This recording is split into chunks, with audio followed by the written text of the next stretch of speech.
morning, class. Before we dive into our new topic, let us have first a recap. But before that, kuhanin ko muna ang aking word.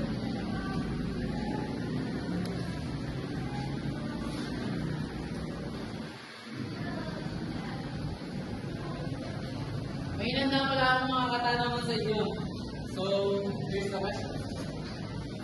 On what term describes the sense of obligation to uphold ethical rules and responsibilities? Anyone? Wala bang nakakasagot?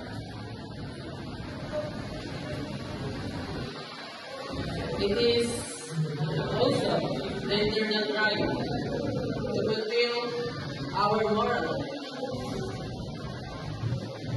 Kung sino makakasagot sa inyo ay plus 5 additional points.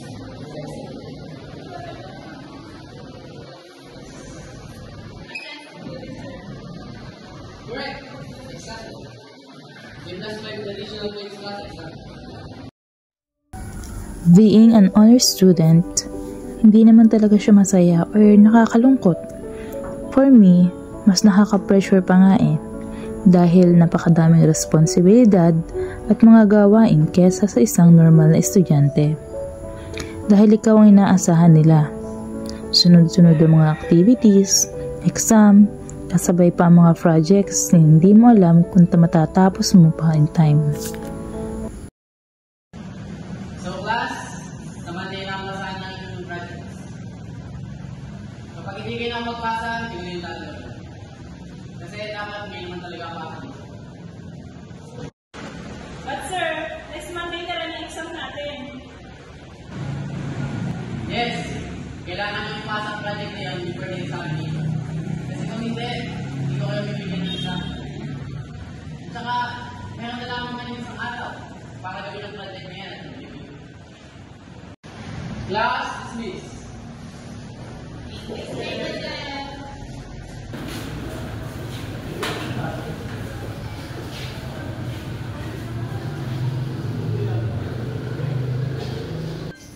Ay, sobrang daming paperworks.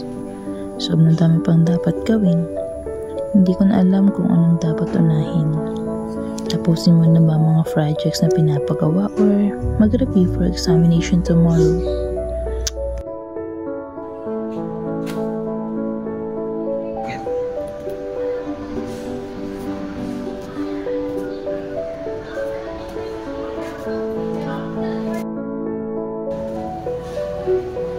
Bahala na siguro.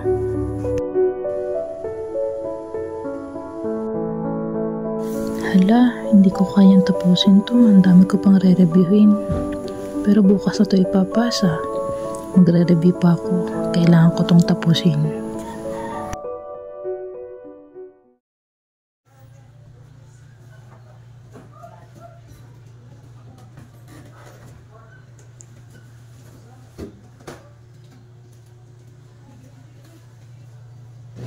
Oh, papasok ka na pala. Opo, Itay. Balita ko ngayon daw yung exam niyo. Galingan mo ha. Perfect ulit para may pagmalaki ako sa mga kumpara mo. Opo, Itay. Pero ano ka, gaano pa kahirap ang exam niyo? Huwag na wag kang mag-cheat o mandaraya. Hindi ko pumasok sa isip ko tayo gawin yun at never ko pong gagawin yun. Promise mo sa akin yun ha. Promise po, Tay. Alis na po ako, Tay. O siya, mag-iingat ka. Sige po.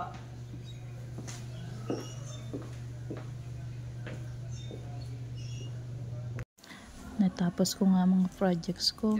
Hindi naman ako masyadong nakapag-review for examination. Ay, bahala na to.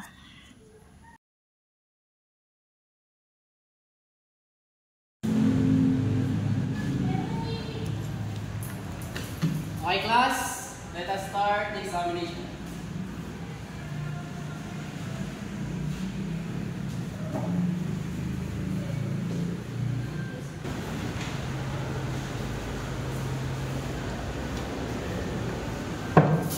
You can now start answering.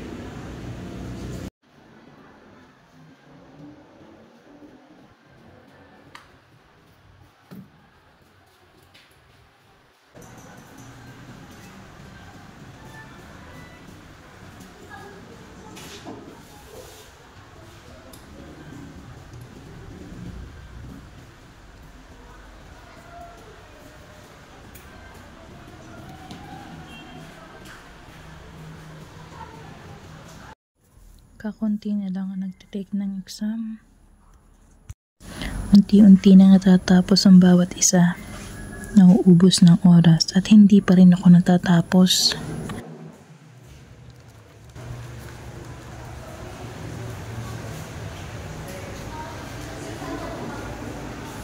Ano to? Answer key? Hindi ko kaya magawa to. Nag-promise ako kay Itay na hindi ako mag-cheat. Hindi ako magdadaya kahit ano pang kahihinatnan ng resulta ng test ko.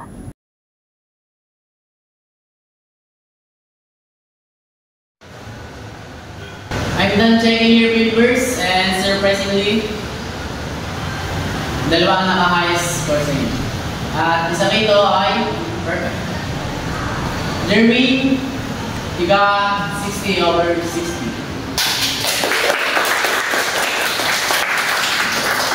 And Joyce, you got 59 over 60. Included na doon yung 5 additional points sa ating recitation kasi tama yung sagot.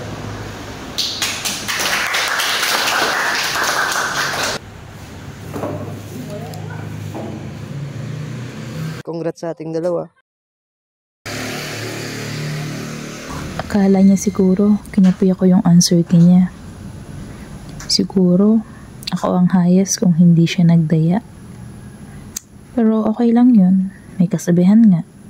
What is right is not always easy. And what is easy is not always right. Congrats, Bes! Alam ko, ikaw na naman ang magiging donors nila. Thank you, Bes!